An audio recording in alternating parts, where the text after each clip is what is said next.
우리 기독교의 구원론 가운데 남은 자의 구원이란 말이 있습니다. 이 사상의 배경은 두 가지가 있습니다. 하나는 이사야서 6장 13절에 기록된 말씀입니다. 이사야 선지자가 장차 이스라엘 백성들이 바벨론의 포로로 갈 사실을 내다보고 포로로 간 후에 바벨론 땅에서 많은 고생을 한 후에 소수의 사람들이 돌아올 것을 예언하고 있습니다. 이 사실을 가리켜 말하기를 밤나무, 상수리나무가 배임을 당하여도 그 그루터기가 남아있는 것처럼 거룩한 이스라엘 백성이 남아있을 것이라고 했습니다. 수많은 사람들이 흩어지고 죽고 없어질 것이지만 소수의 무리가 본토로 돌아와서 성을 쌓고 재건하고 국가를 재건할 것이라고 말씀하고 있습니다. 또 다른 배경은 열왕기상 19장에 있습니다. 이 말씀은 아하 왕의 통치하에 있을 때에 왕후 이사벨이 바알 종교를 배워와서 온 백성에게 바알 숭배를 강요하고 모든 사람들이 다 경배하고 한 사람도 남지 않았다고 생각한 엘리야가 하나님께 호소할 때에 온 백성이 바알에게 숭배하고 나 혼자 남았는데 저희가 내 생명을 찾아 죽이려 하나이다 라며 백성을 고발할 때에 하나님이 하신 말씀이 내가 이스라엘 가운데 7천인을 남겨놓았는데 다 무릎을 바알에게 꿇지 아니한 자라고 말씀하셨습니다. 이 7천인이 바일 틈에 숨어서 혹은 토굴에 숨어서 바알 숭배를 거절하고 끝까지 여호와 하나님을 경배하였던 것을 말씀하고 있습니다. 바벨론의 포로는 육적인 남은 자들입니다. 육적으로 멸망하고 남은 소수가 돌아왔다는 것이고 바알 숭배 당시에 7,000명이라는 것은 영적인 남은 자들입니다. 육은 살아있지만 영은 하나님을 떠나 있으므로 말미암아 멸망에 처할 그때에 끝까지 신앙을 지켰던 영적으로 남은 자를 가리켜 말씀하고 있는 것입니다. 이렇게 육적이며 영적인 사상을 배경으로 해서 남은 자의 구원을 오늘 말씀해 주고 있습니다. 이 남은 자의 구원은 지금 현재의 생활 속에서 우리가 예수님을 믿고 구원받는 도리에 대한 교훈을 말씀하고 있고 또 마지막 종말의 때에 구원될 사실을 예언적으로 말씀하고 있습니다. 우리말에 구사일생이란 말이 있어요. 9명은 죽고 한 사람은 산다는 뜻입니다. 어떤 큰 사고를 당하였을 때에 많은 사람이 죽고 그 중에 몇몇 사람들이 기적적으로 살아나왔습니다. 우리가 피부로 이러한 사실을 느끼지 못한다고 해도 우리 일생을 통하여 구사일생 같은 경험을 한다고 생각됩니다. 우리 육체가 그런 것처럼 우리의 영혼은 더욱 그렇다고 생각합니다. 우리 세상을 살아가는 동안에 무서운 위험과 시험이 지나가는 가운데 있다고 해도 하나님의 은총 가운데 사는 사람은 구사일생으로 우리 영혼이 살아나갑니다. 유명한 철학자 가운데 하이데커의 말 가운데 사람에게는 세 가지 고민이 있다고 말하고 있습니다. 첫째 고민은 돈에 대한 고민, 두 번째 고민은 사람에 대한 고민, 세 번째 고민은 자기에 대한 고민이라고 했어요. 맨 처음 사람은 돈 하며 돈을 많이 벌려고 애를 씁니다. 이 고민을 해결하는 자는 물론 상당수 있어요. 그 다음에 돈을 실컷 벌면 사람에 대한 고민이 생긴다고 합니다. 사람을 자기 마음대로 지배하려고 하는 고민이 생기는데 이 고민을 해결하는 사람도 소수이지만 있기는 있다는 겁니다. 마지막에 고민은 자기에 대한 고민이에요. 내가 내 마음대로 되지 않아요. 자기의 몸이 자기 마음대로 되지 않습니다. 병들 때에 그 병이 자기 마음대로 고침을 받지 못해요. 이 세 번째 고민은 아무도 해결하지 못한다는 말을 했습니다. 여기에 하이데커의 잘못이 한 가지 있다고 생각합니다. 물질에 대한 고민, 사람에 대한 고민, 자기에 대한 고민 외에 또 하나가 더 있어야 한다고 생각해요. 그것은 신앙에 대한 고민입니다. 우리가 우리의 신앙 때문에 얼마나 진지한 고민을 했습니까? 우리가 잘 믿기 위해서 얼마나 고민을 하고 있었습니까?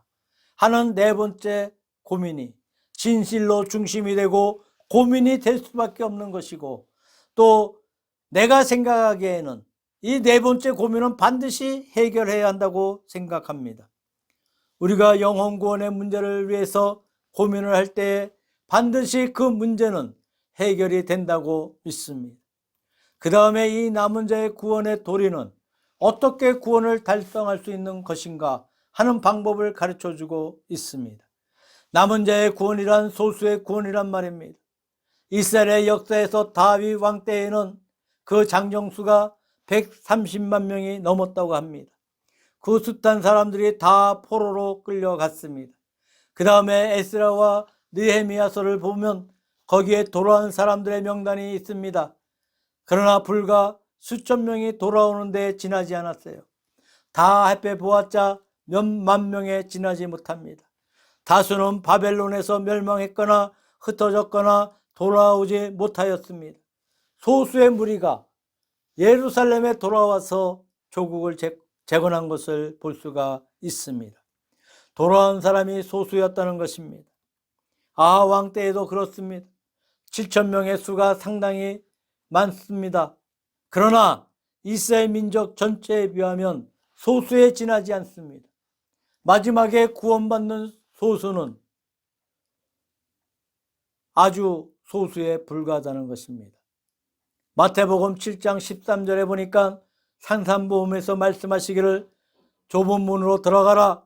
멸망으로 인도하는 문은 크고 그 길이 넓어서 그리로 들어가는 자가 많고 생명으로 인도하는 문은 좁고 길이 협착하여 찾는 이가 적음이니라는 말씀이 있습니다. 미국과 카나다에 있는 제 친구가 한 말이 있습니다. 오늘 미국의 전체 인구 중에서 10% 이상이 교회에 나가는 사람들이다. 또 교회에 나가는 사람 가운데 20%가 거듭난 사람이다 라는 말을 하는 것을 들었어요. 10%는 전체에 비하면 소수입니다. 그 중에 20%는 더구나 소수입니다. 전 세계의 기독교의 수가 전 인구의 3분의 1이라고 보통 말하고 있습니다. 3분의 1도 소수입니다. 하여튼 마지막에 구원받는 수가 소수가 된다는 것입니다. 참된 구원에 들어갈 수 있는 무리는 소수의 무리입니다. 역사가 톨비가 말하기를 생각 있는 소수가 생각 없는 다수를 지배한다는 말을 했습니다. 1917년의 혁명으로 소련이 공산화되었습니다. 공산주의자를 주도한 사람들은 아주 소수였어요. 불과 소수의 사람들이 모여서 공산 정부를 수립하였고 이것이 소련의 대중을 지배하였습니다. 소련만이 아니고 전 세계에 전파되어서 공산주의가 지배를 하고 있었습니다. 이 소수가 다수를 지배하는 것을 볼 수가 있습니다. 그러면 장차 구원받는 소수가 어떠한 소수입니까? 무조건 소수가 아닙니다. 아무렇게나 된 소수도 아닙니다. 진리에 투철한 소수인 줄로 생각합니다. 철학자 소크라테스가 자기의 집을 세웠는데 아주 작은 집을 길가에 만들었습니다. 누군가가 이왕에 세울 것이면 방을 넓게 세울 것이지 이게 뭐냐 하고 빈정거렸어요. 그러자 그는 이 방이 비록 작다 해도 이 방에 진리로 가득 찰 수 있다면 얼마나 좋겠습니까? 라고 대답했다고 합니다. 소수라고 하지만 진리로 가득 찬 사람이 마지막에 구원받는 소수인 줄로 생각합니다. 예수님께서 3년 동안의 공생애를 마치시고 십자가에 돌아가시고 부활 승천하신 후에 예수님의 총결선이라고 할 수 있는 업적이 무엇이었습니까? 12 제자였습니다. 예수님께서 어떤 굉장한 가사를 남긴 것이 아닙니다. 어떠한 굉장한 사상을 체계한 것도 아닙니다. 12사람이 예수 그리스도가 3년간의 노력의 결산이었다고 할 수 있습니다. 게다가 이 12 제자들은 갈릴리 사람 어부를 중심으로 한 아주 비천한 사람들이었습니다. 이러한 서민층을 대상으로 한 기독교가 오순절에 성령을 받게 되고 이분들을 통해서 예루살렘 교회가 설립되어지고 하루에 3,000명, 5,000명씩 복음을 믿게 되고 그래서 유대 전체가 복음화 되었습니다. 그 다음에 박해를 받을 때 그 사람들이 흩어져서 가는 곳마다 복음을 전파하였고, 그 다음에 바울과 바나바를 통한 선교 역사로 말미암아 유럽 전역이 복음화되는 놀라운 역사가 이루어졌습니다. 그 시초는 소수였습니다. 예수님께서 12제자를 훈련시킬 때에 어떠한 생각으로 훈련을 시킨 것입니까? 저는 이렇게 생각합니다. 첫째로 예수님께서 12제자를 훈련시킬 때에 밥이나 실컷 먹이고 가르친 것이 아니었습니다. 진리에 투철하게 훈련시키셨습니다. 마태복음 5장에서 7장에 있는 상상보험이나 요한복음 14장에 있는 다락방 설교 같은 교훈들은 물론이고, 그 외에 예수님께서 전생애를 통하여 끝없이 훈련시킨 것을 볼 수가 있습니다.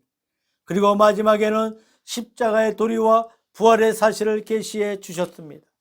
물론 제자들이 엄청난 교리를 감당하지 못하여서 사도 베드로는 예수님을 붙잡고 십자가에 돌아가지 말라고 만류하다가 책망받은 사실이 있습니다.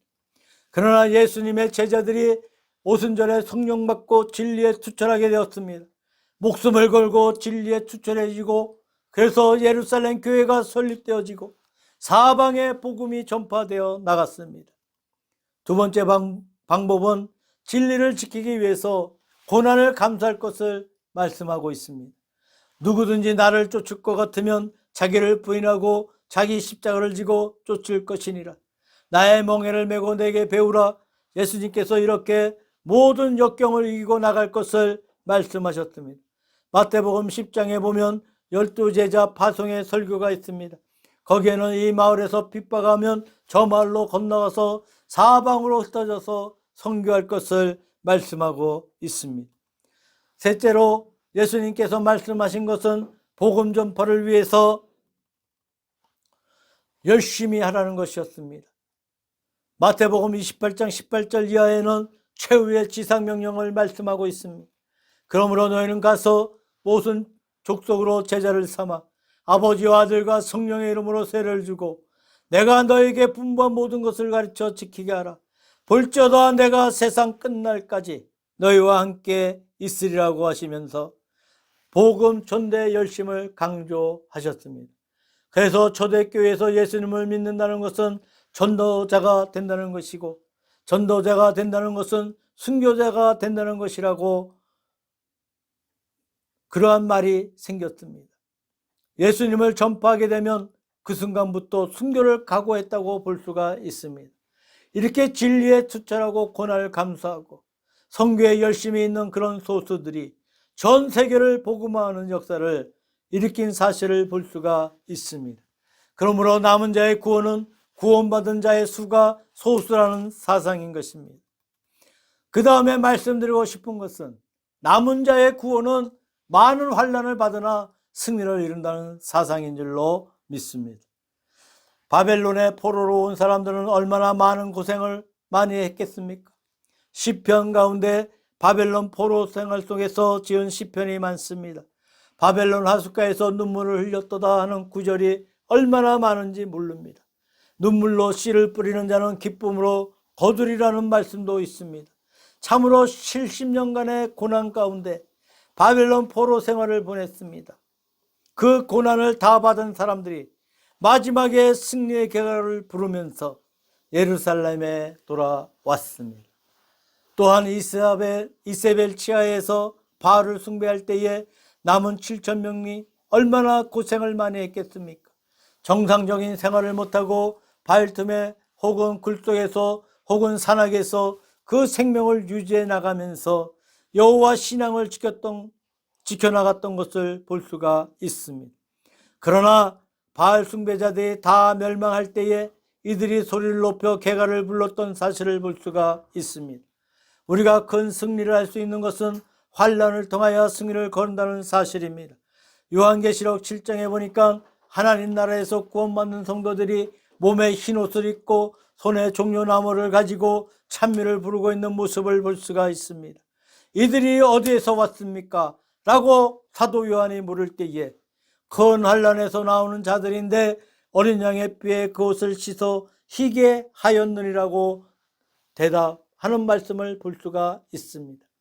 세상의 환난을 극복하고 이긴 사람들이 하나님 나라에 서 있다는 것입니다. 가을에 들판에 가보면 감나무가 빨갛게 익어 있는 홍시를 볼 수가 있는데 그것이 우연히 있는 것이 아닙니다. 봄에 감나무에 꽃이 필 때 많은 꽃이 펴요. 그 다음에 꽃이 다 열매가 됩니다. 그 다음에 열매가 자꾸 떨어져서 낙과가 됩니다. 아침마다 많은 열매들이 떨어져 있는 것을 볼 수가 있습니다. 그리고 남아있는 것이 자꾸 떨어져 나갑니다. 또 그 중에 커 나가면서 벌레를 먹고 병들고 해서 또 떨어집니다. 최후에 남은 것이 끝까지 매달려 있고 이것이 빨갛게 익어서 홍시가 됩니다. 홍시는 여러 가지 고초를 겪고 난 후에 떨어질 운명을 극복해내고 마지막에 빨갛게 익게 된다는 것을 알 수가 있습니다. 산중에 들어가 보면 큰 고목을 볼 수가 있습니다. 우람한 나무를 볼 수가 있습니다. 소나무에서 해마다 매달리는 씨앗수가 얼마나 많습니까? 솔방울 한 개의 씨앗의 수를 수백 개나 볼 수가 있습니다. 그런 솔방울이 얼마나 있는지 1년에 소나무의 씨앗이 수백만 개, 수천만 개 되는 것 같습니다. 그 씨앗 하나하나가 큰 소나무가 될 소질을 가지고 있어요. 그런데 어떻게 됩니까? 어떤 솔방울은 떨어지자마자 불에 태워져, 어떤 것은 물속에 떨어져 썩고 맙니다. 겨우 발화되어서 나오는 것 중에 나오자마자 사람들의 발에 밟혀서 죽는 것도 있어요. 조금 크다가 뽑혀져 버려 땔감이 되는 것도 있습니다. 석가래만큼 되는 것도 있습니다. 기둥만한 것도 있습니다. 마지막에 남은 것이 수백 년 되면 원래 그 우람한 나무처럼 될 수 있습니다. 다시 말해서 많은 환난을 겪은 후에 큰 나무가 된다는 겁니다. 우리가 하나님 나라에서 구원받는 도리 역시 이런 환난과 역경을 통해서 마지막에 구원받는다는 사실을 예언하고 있습니다. 끝으로 남은 자의 구원은 최후의 구원을 말합니다. 우리 예수님을 믿는 사람들은 현재에도 많은 은총을 받고 복을 받습니다. 그러나 궁극적인 최후의 구원이 우리 앞에 대기하고 있습니다. 요한계시록에서는 세상의 종말에 가서 마지막에 구원받는 무리들이 하나님 앞에 서 있는 광경을 말씀하고 있습니다. 로마서에는 믿음으로 구원받는 도리가 선포되고 있습니다. 로마서 1장에서 8장까지는 믿음에서 의롭게 되는 도리를 말씀하고 있고 9장에서 11장까지는 이 구원의 역사를 말합니다. 원래 구원은 유대인에게서 출발했습니다. 구약 모든 선지자들이 유대인이고 예수님 역시 유대인이었습니다. 그러나 복음이 유대인에게서 나왔지만 그 복음을 유대인들이 거부하고 그리스도를 십자가에 못 박아 죽임으로 말미암아 이 복음이 이방에 돌아가게 되었습니다. 이방인으로 말미암아 이방인들이 시기함으로 유대인들도 결국 하나님 앞에 돌아오게 됩니다. 그래서 마지막에 이방인도 구원받고 유대인도 구원받고 전부가 구원받습니다. 이 사실을 선포한 후에 로마서 11장 33절에 보니까 기도다 하나님의 지혜와 지식의 부요함이로 라고 사도 바울이 하나님의 지식의 부요함을 찬미하고 있는 모습을 볼 수가 있습니다. 구원의 마지막에 구원의 대단원을 이룩한다는 것을 보여주고 있습니다. 우리가 이 땅에 살아가는 동안에 세상에서 복을 받겠지만 우리의 궁극적인 구원의 목적은 세상의 마지막에 예수님께서 재림하신다는 사실을 말씀하고 있습니다. 우리 성경의 헬라 말 가운데 인내라는 말이 있는데 이 말은 참으로 재미있는 말입니다. 히포모네라는 말인데 어떤 무거운 압력을 느끼면서 큰 집 밑에서 참고 견디고 있는 모습을 가리키고 있습니다. 등산하는 사람들에게 들은 말입니다마는 산에 올라가기 위해서 많은 장비가 필요하다고 합니다.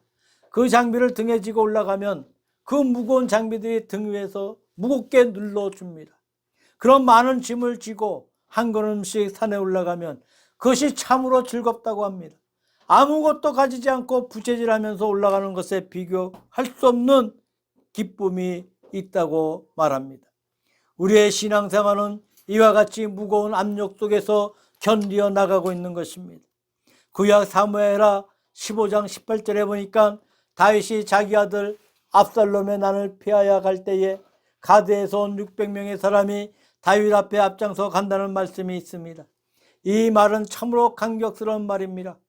다윗이 젊었을 때에 사울의 칼날을 피하여 도망다닐 때에 가드에서 나온 600명의 청년들이 맨 처음 다윗의 부하가 되었습니다. 그래서 다윗과 더불어 들판에서 잠을 자기도 하고 산에서 잠을 자기도 하고 숱한 고생을 하면서 역경을 이겨내며 살아나갔습니다. 그런 역경 속에서 살던 가드 사람들이 사울이 죽고 다윗이 등극할 때에 다윗의 부름을 받습니다. 영화를 누렸습니다. 많은 상급도 받았을 것입니다. 다윗은 30대의 왕이 되었고 40년간 통치하였습니다. 말년에 압살롬의 난을 당해서 큰 역경 속에서 왕궁을 버리고 도망갈 때에 젊었을 때의 친구 가드 사람 600명이 다윗 앞에 앞장서서 다윗을 호위하면서 피난길에 나섰다는 이 부분을 읽을 때마다 저는 감격을 하게 됩니다. 우리의 신앙이 가드에서 나온 600명처럼 되어야겠다고 생각합니다. 이 사람들은 진실로 다윗과 함께 생사고락을 같이 했습니다. 젊을 때에 모든 생명을 걸고 다윗을 따라다녔습니다. 그 후에 다윗과 더불어 영화도 많이 받았습니다. 그 다음에 다윗이 어려울 때 과감하게 그 영화를 다 버리고 집과 가서를 버리고 다윗을 호위하며 앞장서 나갔습니다. 가드에서 온 사람 600명이 남은 자였다고 말할 수 있습니다. 우리가 그리스도를 높일 때에 그리스도로 말미암아 영화도 누릴 수 있습니다. 축복도 얻을 수 있습니다. 그러나 고난도 감수할 수 있어야 합니다. 우리나라 성결교회 이성복 목사님이라고 계십니다. 저는 서울해방교회 유년주일학교 때 어머니와 함께 참석한 적이 있습니다. 한복을 입고 설교하시는 목사님의 모습이 시골 선비와 같았습니다. 이성복 목사님은 길을 걸어갈 때에 주먹을 꽉 쥐고 걸어갔다고 합니다. 왜 목사님을 주먹을 꽉 쥐고 다니십니까? 라고 어떤 분이 질문을 했습니다. 이성복 목사님이 대답하시기를 내가 괜히 주먹을 쥐고 있는 것이 아닙니다. 누구의 손을 잡고 있습니다. 라고 말하자 누구의 손을 잡고 있다는 말입니까? 바로 예수님의 손을 잡고 있습니다. 라고 대답했다고 합니다. 예수님의 손을 잡고 있다는 생각에 주먹을 꽉 쥐고 걸어간다는 말씀입니다. 가드에서 온 600명의 사람들은 마지막까지 다윗의 손을 잡고 걸어갔습니다. 다윗은 구약에 있는 그리스도의 그림자입니다. 그리스도와 고난을 같이 하고 영화를 같이 하고 마지막까지 같이 하는 분들이 남은 자의 구원에 참여하게 되는 것입니다. 남은 자의 구원은 소수의 구원을 말합니다. 남은 자의 구원은 역경을 딛고 승리한 자의 구원입니다. 남은 자의 구원은 궁극적으로 마지막 구원에 속합니다. 우리 다 같이 이 남은 자의 구원에 참여하시기를 주님의 이름으로 축원합니다.